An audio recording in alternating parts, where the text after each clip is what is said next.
नैना, एक नन्ही और साहसी महिला आईपीएस अधिकारी, अपनी ईमानदारी और कर्तव्य निष्ठा के लिए जानी जाती थी। एक दिन वह सादे कपड़ों में एक स्थानीय पुलिस थाने का गुप्त निरीक्षण करने पहुंची। जैसे ही वह थाने में दाखिल हुई, उसकी नजर लॉकअप में बंद एक महिला पर पड़ी, जो आंसुओं में डूबी थी। उस महिला को इसलिए हिरासत में लिया गया था क्योंकि उसने गांव के प्रभावशाली जमींदार के गलत कामों के खिलाफ शिकायत दर्ज करवाने की कोशिश की थी, लेकिन पुलिस ने उल्टा उसे ही फंसा दिया। पास में कुछ पुलिसकर्मी और एक भारी भरकम रसूखदार जमींदार आपस में हंसते हुए केस को दबाने की बात कर रहे थे। ये सब देखकर नैना का गुस्सा 7वें आसमान पर पहुंच गया। उसने तेज आवाज में कहा, मेरी बहन को तुरंत रिहा करो और इस जमींदार के खिलाफ तुरंत केस दर्ज करो, वरना तुम सब भारी मुसीबत में पड़ोगे। पुलिस वालों ने उसकी बात को अनसुना करते हुए बिना कुछ सोचे समझे नैना को भी लॉकअप में बंद कर दिया। बाहर खड़ा जमींदार पुलिस वालों के साथ हंस रहा था, मानो उसने कोई जंग जीत ली हो। कुछ देर बाद पुलिसकर्मियों ने औपचारिकता के लिए नैना से उसका नाम और पहचान पत्र मांगा। नैना ने शांत स्वर में अपने बैग से आईडी निकाली और उसे उनके सामने फेंक दिया। जैसे ही पुलिस वालों ने आईडी कार्ड देखा, उनके चेहरे का रंग उड़ गया। कार्ड पर साफ लिखा था, नैना शर्मा, भारतीय पुलिस सेवा, आईपीएस अधिकारी। पूरा थाना सन्नाटे में डूब गया। जो पुलिसकर्मी कुछ देर पहले नैना को धक्का दे रहे थे, वे अब डर के मारे कांप रहे थे। जमींदार की हंसी भी गायब हो चुकी थी। यह दृश्य देखकर किसी को भी अपनी आंखों पर यकीन नहीं हुआ। नैना की निडरता और साहस ने सबको हैरान कर दिया। इस पूरी कहानी को और रोमांचक तरीके से जानने के लिए हमारा वीडियो अंत तक जरूर देखें। अगर आपको यह कहानी पसंद आई तो वीडियो को लाइक करें और हमारे चैनल को सब्सक्राइब करना न भूलें। तो चलिए कहानी को और विस्तार से शुरू करते हैं। अनन्या वर्मा, एक निडर और ईमानदार महिला आईपीएस अधिकारी, जिसके लिए वर्दी सिर्फ एक कपड़ा नहीं बल्कि एक जुनून और जिम्मेदारी का प्रतीक थी। उसकी जिंदगी फाइलों, अपराध के आंकड़ों और नक्शों के बीच बीतती थी। उसके दफ्तर की दीवारों पर लगे नक्शों पर लाल और हरे पिन अपराधों की कहानियां बयान करते थे। मिर्जापुर जिले की कमान संभाले उसे अभी केवल 6 महीने हुए थे, लेकिन इस छोटे से समय में उसका नाम अपराधियों के लिए खौफ और आम लोगों के लिए उम्मीद का पर्याय बन चुका था। बचपन में अनन्या ने अपने गांव में एक क्रूर जमींदार के हाथों अपने परिवार को अपमानित होते देखा था। उस दिन पुलिस ने भी जमींदार का साथ दिया था। उस छोटी सी बच्ची के मन में उस घटना ने एक चिंगारी जला दी थी, सिस्टम को अंदर से बदलने की चिंगारी। आज आईपीएस अनन्या वर्मा उसी आग को अपनी रगों में महसूस करती थी। पिछले कुछ हफ्तों से मिर्जापुर के एक थाने, कालापुर थाने से अजीब शिकायतें आ रही थीं। ये शिकायतें खुलकर नहीं बल्कि दबी छुपी अफवाहों की तरह थीं। कोई कहता कि वहां गरीबों की कोई सुनवाई नहीं होती, तो कोई फुसफुसाता कि थाने का इंचार्ज इंस्पेक्टर राठौर इलाके के बड़े जमींदार रघुवीर प्रताप के इशारों पर नाचता है। लोग डरते थे क्योंकि रघुवीर का खौफ ऐसा था कि उसके खिलाफ बोलने का मतलब था अपनी जान को खतरे में डालना। अनन्या जानती थी कि अगर वह वर्दी में थाने जाएगी तो सब कुछ चकाचक दिखेगा। फाइलें सही, रिकॉर्ड दुरुस्त और इंस्पेक्टर राठौर जय हिंद मैडम के साथ ऐसा अभिनय करेगा कि कोई शक ही न करे। सच्चाई तो तब सामने आती है जब सिस्टम को लगे कि कोई उसे देख नहीं रहा। एक दोपहर अपनी मेज पर फाइलों को देखते हुए अनन्या ने फैसला लिया।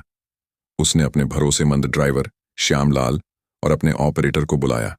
श्याम, गाड़ी तैयार करो। आज कोई वर्दी नहीं, सिविल ड्रेस। और हाँ, कोई तामझाम नहीं, कोई हॉर्न नहीं। हम कालापुर जा रहे हैं। श्याम, जो अनन्या के तेवरों से वाकिफ था, बस सिर हिलाकर चला गया। वह जानता था कि जब मैडम इस मूड में होती हैं तो कुछ बड़ा होने वाला है।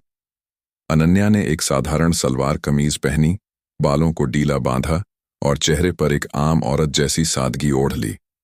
अपनी सर्विस रिवॉल्वर और आईडी कार्ड को एक साधारण हैंडबैग में रखा। शीशे में खुद को देखते हुए उसे लगा कि वह कोई आईपीएस नहीं बल्कि मिर्जापुर की हजारों बेबस औरतों में से एक है। आज देखते हैं कानून का राज चलता है या रघुवीर का, उसने खुद से कहा और दफ्तर के पिछले दरवाजे से निकल गई। कालापुर थाना, एक पुरानी जर्जर इमारत थी जिसकी दीवारों से पपड़ी उखड़ रही थी। गेट पर लगा बोर्ड एक तरफ झुका हुआ था, मानो कानून की हालत का प्रतीक हो। थाने के बाहर एक पुराना पीपल का पेड़ था जिसकी छांव में कुछ लोग अपनी बारी का इंतजार कर रहे थे, लेकिन उनके चेहरों पर उम्मीद से ज्यादा निराशा थी। अनन्या ने गाड़ी को थाने से दूर रुकवाया और पैदल अंदर की ओर बढ़ी। थाने के अहाते में कदम रखते ही उसे एक अजीब सी घुटन महसूस हुई। हवा में इंसाफ की खुशबू नहीं, बल्कि डर और लाचारी की बू थी। एक कोने में बैठा मुंशी खर्राटे ले रहा था और अंदर से हंसी के ठहाके सुनाई दे रहे थे। अनन्या धीरे धीरे मुख्य हॉल की ओर बढ़ी। दरवाजा खुला था। अंदर का नजारा देखकर उसका दिल धक से रह गया। लोहे की सलाखों के पीछे एक औरत जमीन पर बैठी सिसक रही थी। उसकी साड़ी गंदी थी, बाल बिखरे हुए और चेहरे पर खरोंच के निशान। उसकी आंखों में बेबसी थी। दूसरी तरफ इंस्पेक्टर राठौर की मेज के सामने एक मोटा ताजा रौबदार आदमी बैठा था, जिसने सफेद कुर्ता पायजामा और गले में मोटी सोने की चेन पहन रखी थी। यह रघुवीर प्रताप था।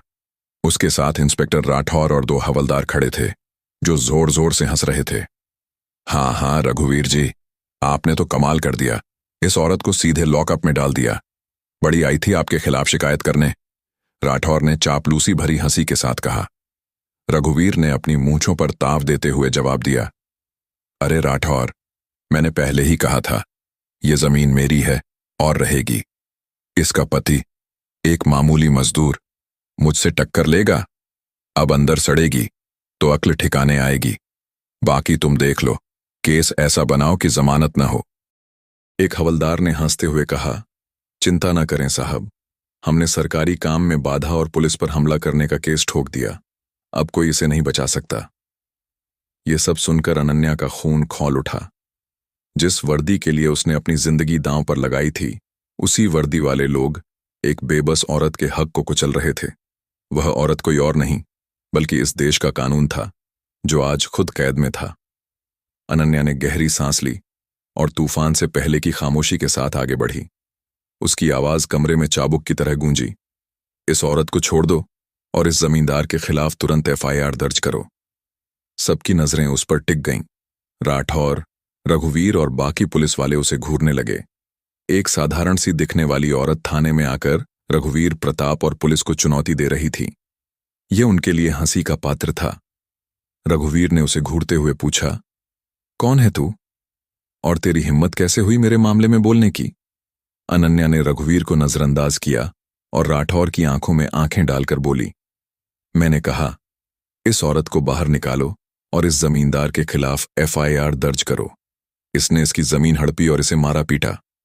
राठौर पहले चौंका, फिर बेशर्मी से हंस पड़ा। ओहो, तो तू इसकी रिश्तेदार है? बड़ी आई वकील बनने। निकल यहां से, वरना तुझे भी इसके साथ लॉकअप में डाल दूंगा। तुम्हारी भलाई इसी में है कि मेरी बात मान लो, वरना यह वर्दी और यह थाना तुम्हें बहुत महंगा पड़ेगा। अनन्या की आवाज में दृढ़ता थी। रघुवीर का गुस्सा अब 7वें आसमान पर था। वह अपनी कुर्सी से उठा और अनन्या की ओर बढ़ा। जुबान बहुत चलती है तेरी।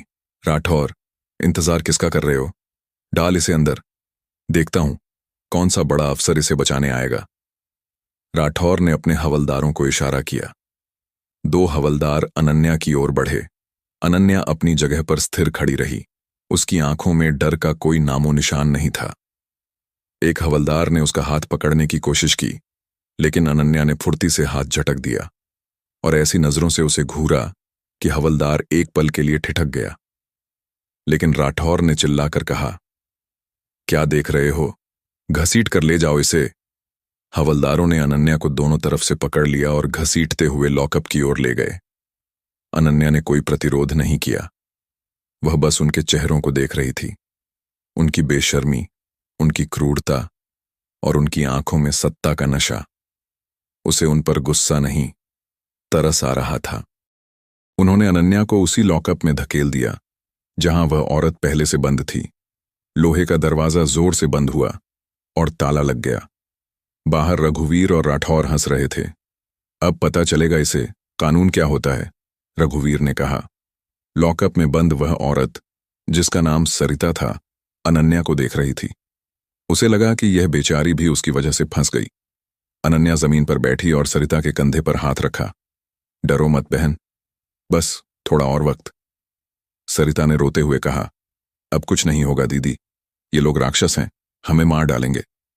अनन्या ने उसकी आंखों में देखा और शांत मगर दृढ़ स्वर में कहा, आज राक्षसों का अंत होगा, बस देखती जाओ। लगभग आधे घंटे बाद एक युवा कांस्टेबल, जिसका नाम विजय था, राठौर के पास आया। वह थोड़ा घबराया हुआ था।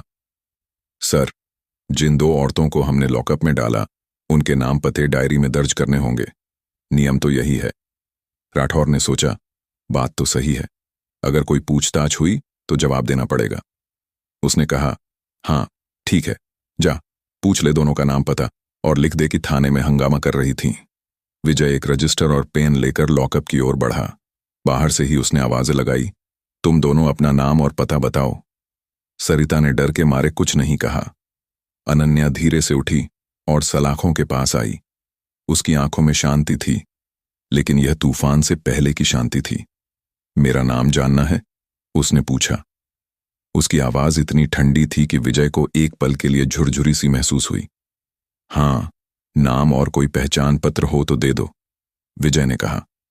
अनन्या ने चुपचाप अपने बैग से एक गहरे नीले रंग का आईडी कार्ड निकाला, जिस पर सुनहरे अक्षरों में अशोक स्तंभ बना था। उसने कार्ड को सलाखों के बीच से बाहर फेंक दिया। कार्ड विजय के पैरों के पास गिरा। विजय ने कांपते हाथों से उसे उठाया और जैसे ही उसने पढ़ा, उसके चेहरे का रंग उड़ गया। रजिस्टर उसके हाथ से छूटकर जमीन पर गिर गया। सर, विजय के मुंह से सिर्फ एक शब्द निकला। राठौर को लगा कि विजय ड्रामा कर रहा है। क्या हुआ, भूत देख लिया? उसने हंसते हुए कहा और विजय की ओर बढ़ा। उसने कार्ड छीन कर देखा और फिर समय जैसे थम गया। Indian police service, Ananya Verma, assistant superintendent of police, Mirzapur. Rathore के हाथ से कार्ड छूट गया। उसका चेहरा सफेद पड़ गया और आंखों में खौफ तैरने लगा।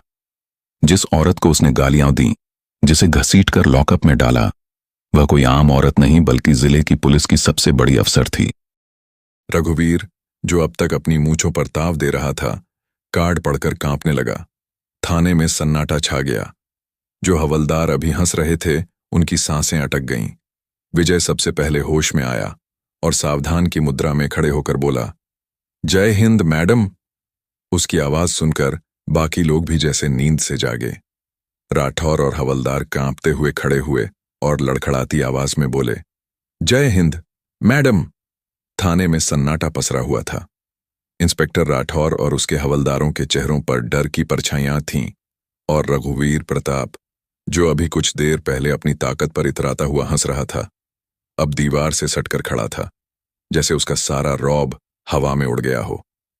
अनन्या की नजरें एक एक करके उन सब पर टिकी थीं। उसकी आंखों में न तो गुस्सा था, न ही घमंड, बल्कि एक ऐसी शांति थी जो तूफान की आहट दे रही थी। कांस्टेबल विजय, जिसके हाथ अभी भी कांप रहे थे, ने आखिरकार हिम्मत जुटाई और लॉकअप का ताला खोलने की कोशिश की। उसकी उंगलियां चाबी पर फिसल रही थीं और ताले की खटक हर किसी के दिल की धड़कन के साथ गूंज रही थी। खोलो दरवाजा, अनन्या की आवाज लॉकअप के अंदर से गूंजी। इस बार उसकी आवाज में एक साधारण औरत की बेबसी नहीं, बल्कि एक आईपीएस अफसर का हुक्म था। आखिरकार ताला खुला और लोहे का दरवाजा एक डरावनी चरमराहट के साथ खुल गया। अनन्या धीरे धीरे बाहर निकली। उसकी चाल में वही शांति थी, लेकिन अब यह शांति हर किसी को डरा रही थी। उसने एक बार फिर वहां खड़े हर शख्स की आंखों में देखा, राठौर, हवलदार और रघुवीर। कोई भी उसकी नजरों से नजर मिलाने की हिम्मत नहीं कर सका। सबने डर के मारे आंखें झुका लीं। अनन्या राठौर के ठीक सामने खड़ी हो गई। राठौर का चेहरा पसीने से तर था और वह थर थर कांप रहा था। तो इंस्पेक्टर राठौर, अनन्या ने बहुत धीमे लेकिन तल्ख लहजे में कहा, यही है तुम्हारा कानून? यही सिखाया गया था तुम्हें ट्रेनिंग में कि अत्याचारियों के साथ हाथ मिलाकर बेकसूरों को सलाखों के पीछे डाल दो? राठौर के मुंह से एक शब्द भी नहीं निकला। वह कुछ बोलना चाहता था, शायद माफी मांगना चाहता था, लेकिन उसकी जुबान जैसे गले में अटक गई थी। अनन्या की आवाज अब और तेज हो गई। एक औरत जो इंसाफ मांगने तुम्हारे दरवाजे पर आई, उसे तुमने मुजरिम बना दिया। और किसके लिए? इस 2 कौड़ी के जमींदार के लिए बेच दी तुमने अपनी वर्दी, अपनी इज्जत और अपना जमीर। हर शब्द राठौर के चेहरे पर एक तमाचे की तरह पड़ रहा था। अनन्या अब रघुवीर की ओर मुड़ी, जो अब तक दीवार से सटकर अपनी सांसें रोकने की कोशिश कर रहा था। और तुम, रघुवीर प्रताप, अनन्या की आवाज में एक ठंडी आग थी। तुझे अपनी ताकत और पैसे पर बड़ा गुरूर था, है ना? सोचता था कि पुलिस को जेब में रखकर तू कुछ भी कर सकता है। अब मैं तुझे दिखाऊंगी कि कानून के हाथ कितने लंबे होते हैं। अनन्या ने कांस्टेबल विजय को इशारा किया, जो अभी भी सावधान की मुद्रा में खड़ा था। कांस्टेबल विजय, इस रघुवीर प्रताप को अभी गिरफ्तार करो। इसके खिलाफ लूट, मारपीट, धमकी देने और एक औरत की इज्जत पर हमला करने की धाराओं में FIR दर्ज करो। और हां, एक और FIR सरकारी अफसर को उसकी ड्यूटी से रोकने और एक IPS अफसर को गैर कानूनी तरीके से हिरासत में रखने की। विजय और 2 अन्य सिपाहियों ने तुरंत हरकत में आते हुए रघुवीर को पकड़ लिया। रघुवीर ने कोई प्रतिरोध नहीं किया। उसका सारा नशा उतर चुका था। वह एक टूटी हुई मूर्ति की तरह खड़ा था। अनन्या ने फिर राठौर और उसके 2 हवलदारों की ओर देखा। तुम तीनों को मैं तत्काल प्रभाव से सस्पेंड करती हूं। तुम इस वर्दी के लायक नहीं हो। तुम्हारे खिलाफ डिपार्टमेंटल इंक्वायरी होगी और मैं खुद सुनिश्चित करूंगी कि तुम्हारी नौकरी जाए, ताकि भविष्य में कोई और पुलिस वाला अपनी वर्दी को दागदार करने से पहले 100 बार सोचे। उसने अपनी जेब से फोन निकाला और मिर्जापुर पुलिस हेडक्वार्टर को कॉल किया। हेलो, मैं ESP अनन्या वर्मा बोल रही हूं। कालापुर थाने में तुरंत एक नई टीम भेजो। इंस्पेक्टर राठौर और 2 हवलदारों के सस्पेंशन ऑर्डर तैयार करो। मैं यहां मौजूद हूं। इस थाने के सारे रिकॉर्ड सील किए जाए। मैं खुद इसकी जांच करूंगी। फोन काटते ही थाने में भगदड़ मच गई। जो सिपाही अब तक तमाशा देख रहे थे, वे अपने काम में जुट गए, जैसे उनसे ज्यादा ईमानदार कोई हो ही नहीं।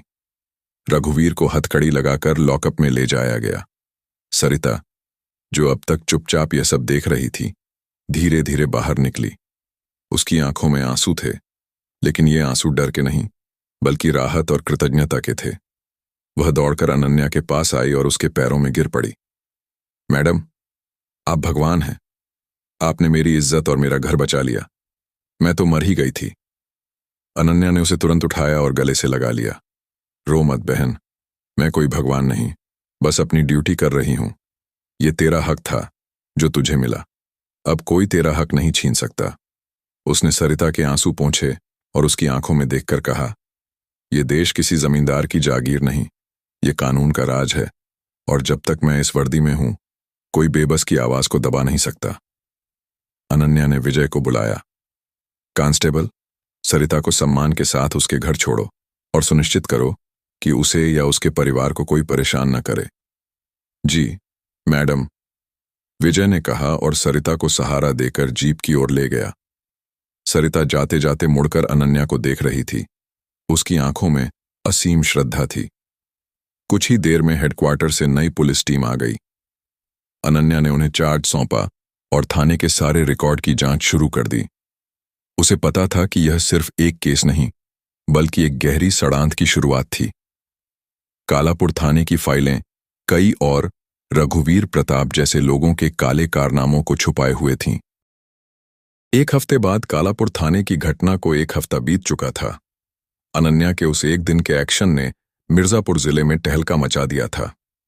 थाने का झुका हुआ बोर्ड अब सीधा खड़ा था और एक नई चुस्त पुलिस टीम तैनात थी। इंस्पेक्टर राठौर और उसके 2 हवलदार सस्पेंड होकर इंक्वायरी का सामना कर रहे थे। रघुवीर प्रताप, जिसका इलाके में सिक्का चलता था, अब जेल की सलाखों के पीछे था। सरिता और उसके जैसे कई गरीब परिवारों के लिए अनन्या किसी मसीहा से कम नहीं थी। लोगों का खाकी वर्दी पर भरोसा लौटने लगा था, लेकिन अनन्या जानती थी कि यह शांति स्थायी नहीं है। यह तूफान के बाद की खामोशी थी और एक बड़ा तूफान अभी आना बाकी था। रघुवीर प्रताप सिर्फ एक जमींदार नहीं था, बल्कि एक बड़े और गहरे भ्रष्ट तंत्र का हिस्सा था, जिसकी जड़ें ऊंचे ऊंचे दफ्तरों और सियासी गलियारों तक फैली थीं। इसकी पहली झलक उसे अपने सीनियर DIG कौशल के ऑफिस में मिली। DIG कौशल ने अपनी मेज पर फाइलें पटकते हुए कहा, अनन्या, ये तुमने क्या कर डाला? रघुवीर प्रताप को छू लिया। जानती हो वो कौन है? एक अपराधी सर, अनन्या ने शांत लेकिन दृढ़ स्वर में जवाब दिया। और मेरा काम अपराधियों को पकड़ना है। वो सिर्फ एक अपराधी नहीं है अनन्या, वो विधायक रणवीर चौधरी का खास आदमी है। चौधरी साहब का फोन आया था, बहुत नाराज हैं।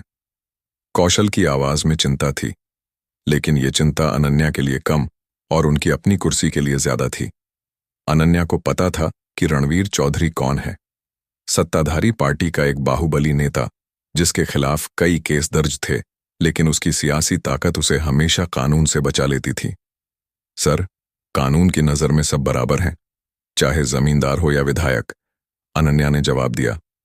किताबों में सब बराबर हैं अनन्या, असल दुनिया में ऐसा नहीं चलता। चौधरी कोई साधारण आदमी नहीं। वो तुम्हारी पोस्टिंग रुकवा सकता है, ट्रांसफर करवा सकता है, या तुम्हारे खिलाफ कोई झूठी जांच बिठा सकता है। मेरी सलाह है, इस केस को थोड़ा ढीला छोड़ दो। रघुवीर की जमानत होने दो, मामला ठंडा होने दो। अनन्या को डीआईजी की बातें सुनकर निराशा हुई, लेकिन हैरानी नहीं। उसने ऐसे कई अफसर देखे थे जो सिस्टम के दबाव में झुक जाते थे। सॉरी सर, उसने खड़े होते हुए कहा। जब मैंने ये वर्दी पहनी तो मैंने संविधान की कसम खाई थी, किसी विधायक की नहीं। जांच होगी और पूरी ताकत से होगी। ये कहकर अनन्या उनके ऑफिस से निकल गई। डीआईजी कौशल उसे जाते हुए देखते रहे। उन्हें पता था कि ये लड़की रुकने वाली नहीं और अब एक बड़ा खेल शुरू होने वाला था। उसी रात सरिता अपने छोटे से घर में अपने बच्चों को खाना खिला रही थी। उसका पति रामू, जो दिन भर खेतों में मजदूरी करके लौटा था, पास ही बैठा था। कालापुर थाने की घटना के बाद उनके जीवन में एक अजीब सा सुकून था। रघुवीर के गुंडों का डर अब कम हो गया था। लेकिन तभी बाहर गली में एक गाड़ी के रुकने की आवाज आई। गाड़ी की हेडलाइट उनके दरवाजे पर पड़ रही थी। रामू और सरिता घबरा गए। इतनी रात को कौन हो सकता है? दरवाजे पर जोर जोर से दस्तक हुई। रामू ने डरते डरते दरवाजा खोला। सामने 4 गुंडे जैसे लोग खड़े थे और उनके पीछे एक लंबा पतला आदमी, जिसकी आंखों में क्रूरता थी। ये रणवीर चौधरी का खास गुंडा बबलू था। रामू, यही नाम है ना तेरा? बबलू ने पान चबाते हुए पूछा। रामू की जुबान डर से सूख गई। उसने बस सिर हिलाया। बबलू ने घर के अंदर झांकते हुए कहा, तेरी बीवी सरिता कहाँ है? सरिता अपने बच्चों को सीने से चिपकाए खड़ी थी। सुनो ध्यान से, रघुवीर साहब को जेल भिजवाकर तुमने अच्छा नहीं किया। चौधरी साहब बहुत नाराज हैं। एक मौका दे रहे हैं, कल सुबह कोर्ट में जाकर अपनी गवाही बदल दो। कह देना कि सब झूठ था, तुमसे जबरदस्ती बयान दिलवाया गया था। समझ गए? रामू कांप रहा था। सरिता ने हिम्मत जुटाकर कहा, हम झूठ नहीं बोलेंगे, मैडम ने हमें इंसाफ दिलाया है। बबलू जोर से हंसा। मैडम? अरे, वो नई नवेली अफसर क्या बिगाड़ लेगी? आज यहां है, कल किसी जंगल में ट्रांसफर हो जाएगी। लेकिन तुम लोग तो यहीं रहोगे। अपने बच्चों की शक्ल देख लो। अगर गवाही नहीं बदली तो कल का सूरज नहीं देख पाओगे। यह कहकर उसने रामू को धक्का दिया और अपनी गाड़ी में बैठकर चला गया। उस रात सरिता और रामू की आंखों में नींद नहीं थी। एक तरफ अनन्या का दिया भरोसा था और दूसरी तरफ उनके बच्चों की जिंदगी का डर। अगली सुबह अनन्या को अपने एक खबरी से सरिता के घर हुई इस घटना की खबर मिली। उसका खून खौल उठा। उसने तुरंत कांस्टेबल विजय को सरिता के घर भेजा और उसे और उसके परिवार को सुरक्षा के लिए पुलिस लाइन में शिफ्ट करने का आदेश दिया।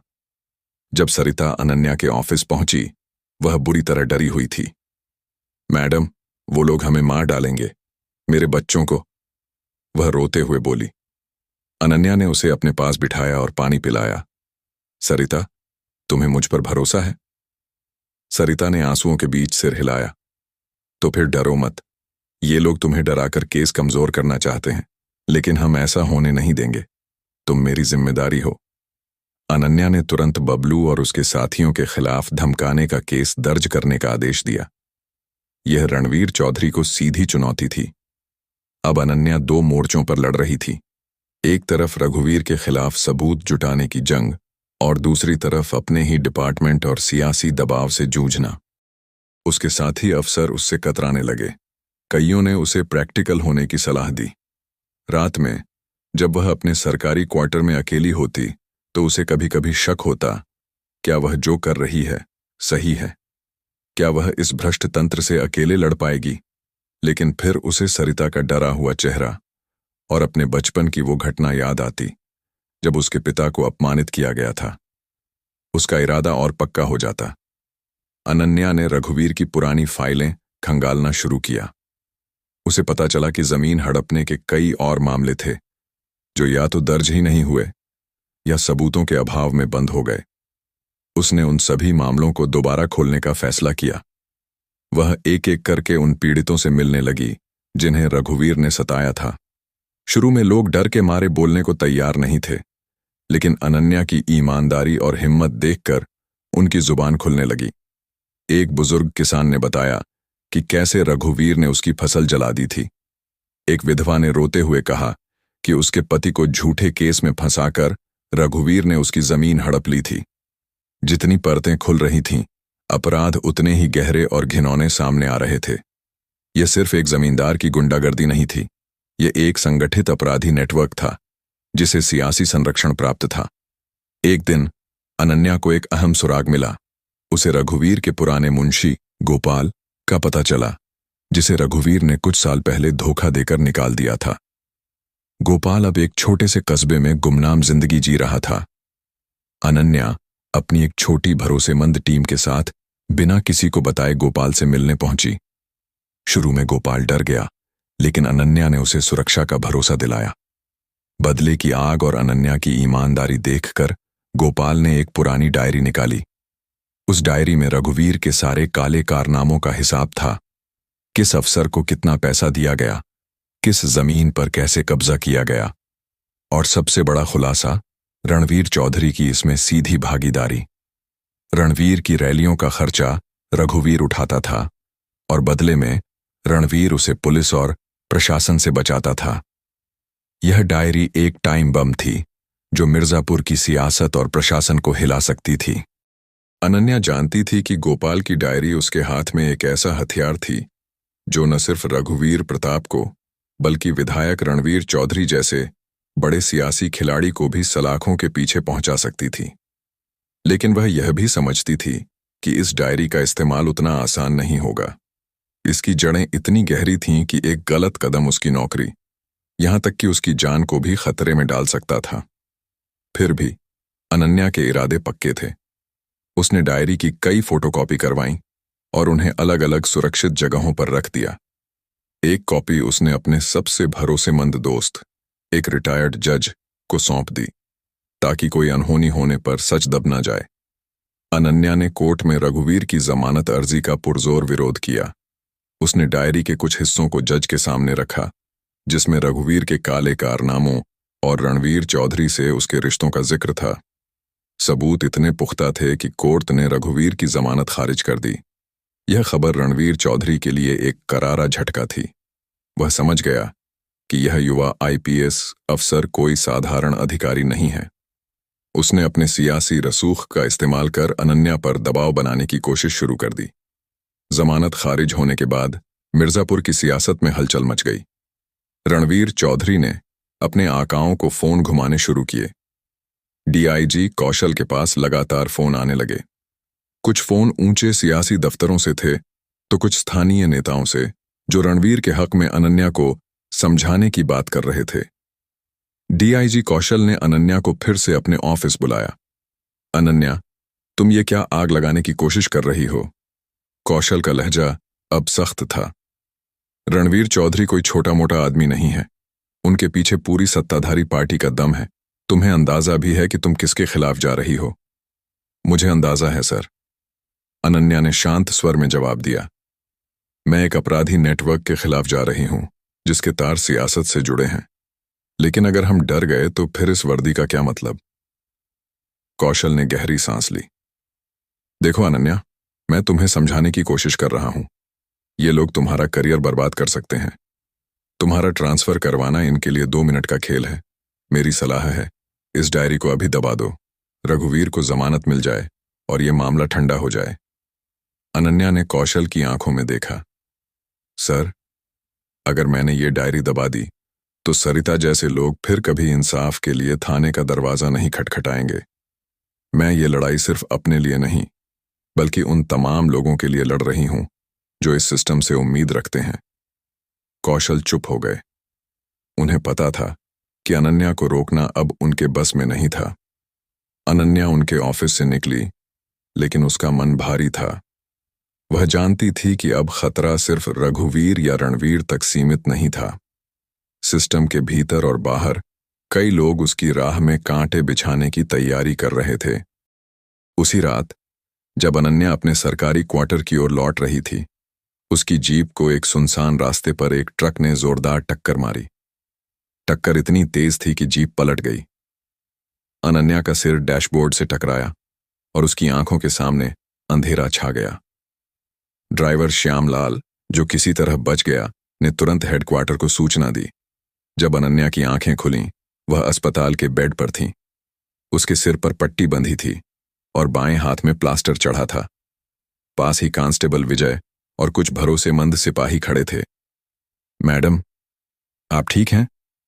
विजय की आवाज में चिंता थी। अनन्या को समझते देर न लगी कि यह कोई हादसा नहीं, बल्कि एक सुनियोजित हमला था। उसे रास्ते से हटाने की कोशिश थी। एक पल के लिए उसका मन डगमगाया। क्या वह इस जंग में अकेली पड़ जाएगी? क्या यह सिस्टम उसे कुचल देगा? लेकिन तभी उसकी नजर अस्पताल के बाहर पड़ी। वहां सरिता, उसका पति रामू और कई गांव वाले खड़े थे जो अनन्या के ठीक होने की दुआ मांग रहे थे। उनकी आंखों में चिंता थी, लेकिन साथ ही एक अटूट भरोसा भी। अनन्या पर भरोसा। ये नजारा अनन्या के लिए एक नई ताकत बन गया। उसने फैसला किया कि अब पीछे हटने का कोई सवाल नहीं। ये लड़ाई अब सिर्फ उसकी नहीं, बल्कि उन तमाम लोगों की थी जो उससे उम्मीद लगाए बैठे थे। अगले दिन सिर पर पट्टी और एक हाथ में प्लास्टर के बावजूद अनन्या ने अपने ऑफिस में एक प्रेस कॉन्फ्रेंस बुलाई। स्थानीय और राष्ट्रीय मीडिया के तमाम पत्रकार वहां मौजूद थे। डीआईजी कौशल और रणवीर चौधरी को लगा कि शायद अनन्या डर गई है और अब केस से पीछे हटने का ऐलान करेगी। लेकिन अनन्या ने जो किया, उसकी किसी ने कल्पना भी नहीं की थी। उसने गोपाल की डायरी की कॉपियां मेज पर रख दी। एक एक करके उसने रघुवीर प्रताप और रणवीर चौधरी के काले कारनामों का पर्दाफाश किया। उसने अपने ऊपर हुए जानलेवा हमले का जिक्र किया और इसके लिए सीधे तौर पर रणवीर चौधरी को जिम्मेदार ठहराया। ये लड़ाई सिर्फ एक जमींदार के खिलाफ नहीं है, अनन्या की आवाज हॉल में गूंजी। ये लड़ाई उस भ्रष्टाचार के खिलाफ है जो सियासत और सिस्टम में घुस गया है। हो सकता है इस लड़ाई में मेरा ट्रांसफर हो जाए या मेरी जान पर बनाए, लेकिन मैं आप सबको वचन देती हूं, जब तक मैं इस वर्दी में हूं, मिर्जापुर में कोई गुंडा या नेता कानून से ऊपर नहीं होगा। ये प्रेस कॉन्फ्रेंस एक युद्ध का ऐलान थी। अगले दिन हर अखबार की सुर्खियां अनन्या की कहानी से भरी थीं। टीवी चैनलों पर उसी की चर्चा थी। मामला मिर्जापुर से निकलकर राज्य की राजधानी और फिर दिल्ली तक पहुंच गया। विपक्ष ने विधानसभा में इस मुद्दे को जोर शोर से उठाया। सरकार और पुलिस विभाग पर इतना दबाव पड़ा कि वे चाहकर भी इसे दबा नहीं सके। रणवीर चौधरी की पार्टी ने खुद को बचाने के लिए उसे किनारे करना शुरू कर दिया। डीआईजी कौशल, जो अब तक तटस्थ थे, ने हवा का रुख देखकर अनन्या को पूरा समर्थन देना शुरू किया। अनन्या ने एक स्पेशल इन्वेस्टिगेशन टीम SIT बनाई और रणवीर चौधरी के खिलाफ सबूतों के आधार पर वारंट जारी करवाया। एक सुबह, जब सूरज अभी पूरी तरह उगा भी नहीं था, अनन्या की टीम ने रणवीर चौधरी को उसके आलीशान फार्म हाउस से गिरफ्तार कर लिया। चौधरी ने भागने की कोशिश की, लेकिन अनन्या की चुस्त टीम ने उसे दबोच लिया। जिस दिन रघुवीर प्रताप और रणवीर चौधरी को एक साथ कोर्ट में पेश किया गया, वो दिन मिर्जापुर के इतिहास में स्वर्णिम अक्षरों में दर्ज हो गया। अनन्या कोर्ट रूम में सबसे पीछे खड़ी थी। उसके चेहरे पर सुकून था। उसने न सिर्फ अपराधियों को सजा दिलाई थी, बल्कि उस सोच को चुनौती दी थी जो मानती थी कि सत्ता और पैसा कानून से बड़ा है। लेकिन वह जानती थी कि यह सिर्फ एक शुरुआत थी। केस अभी लंबा चलना था और कई तारीखें पड़नी थीं। फिर भी एक मजबूत नींव रखी जा चुकी थी। गिरफ्तारी के बाद मिर्जापुर में माहौल बदलने लगा। कालापुर थाने का बोर्ड अब न सिर्फ सीधा था, बल्कि कानून का प्रतीक बन चुका था। लोग अनन्या को शेरनी कहकर बुलाने लगे। सरिता और रामू जैसे परिवारों का भरोसा सिस्टम पर लौट रहा था, लेकिन अनन्या के लिए ये शांति अस्थायी थी। उसे पता था कि रणवीर चौधरी जैसे लोग सिर्फ मोहरे थे, उनके पीछे और बड़े खिलाड़ी थे जो अभी छुपे हुए थे। एक रात जब अनन्या अपने क्वार्टर में कुछ पुरानी फाइलें पढ़ रही थीं, उसका फोन बजा। दूसरी तरफ एक अनजान आवाज थी, मैडम, आपने बहुत बड़ा खेल शुरू कर दिया है, अभी पीछे हट जाइए वरना ये खेल आपकी जान ले लेगा। आवाज ठंडी थी, लेकिन उसमें छुपा खतरा साफ सुनाई दे रहा था। अनन्या ने बिना डरे जवाब दिया, जो भी खेल खेलना चाहता है मैदान में आए, मैं तैयार हूं। उसने फोन काट दिया, लेकिन उसका मन भारी था। उसे अंदाजा था कि अब खतरा और बड़ा होने वाला है।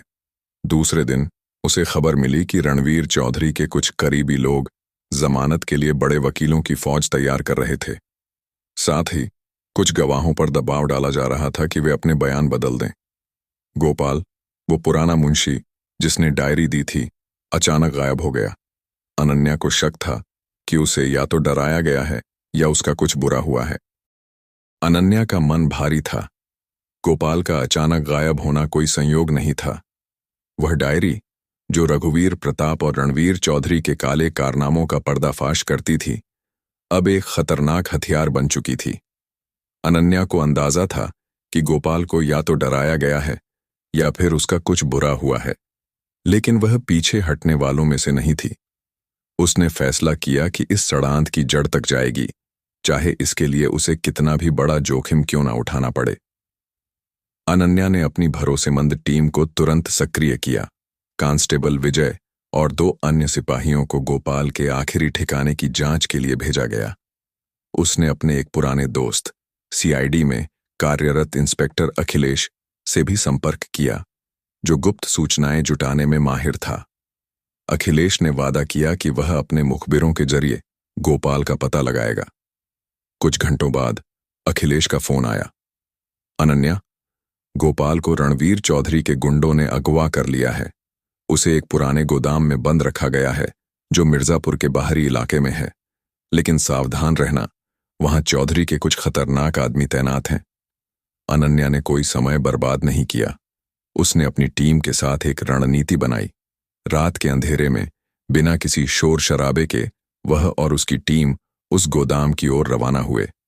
गोदाम एक सुनसान जगह पर था जहां चारों तरफ सन्नाटा पसरा था। अनन्या ने अपनी सर्विस रिवॉल्वर तैयार रखी और अपनी टीम को सतर्क रहने का इशारा किया।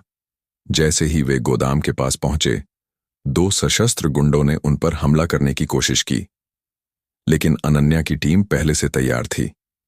एक छोटी मुठभेड़ के बाद गुंडों को काबू कर लिया गया। गोदाम के अंदर एक छोटे से कमरे में गोपाल को रस्सियों से बंधा हुआ पाया गया। उसका चेहरा सूजा हुआ था और शरीर पर मारपीट के निशान थे। अनन्या ने तुरंत उसे रस्सियों से मुक्त किया और मेडिकल मदद के लिए पुलिस लाइन भेजा। गोपाल ने कांपते स्वर में बताया, मैडम, वो लोग मुझे मारने वाले थे, लेकिन मैंने डायरी के बारे में कुछ नहीं बताया। आपने जो भरोसा दिया उसकी वजह से मैं चुप रहा।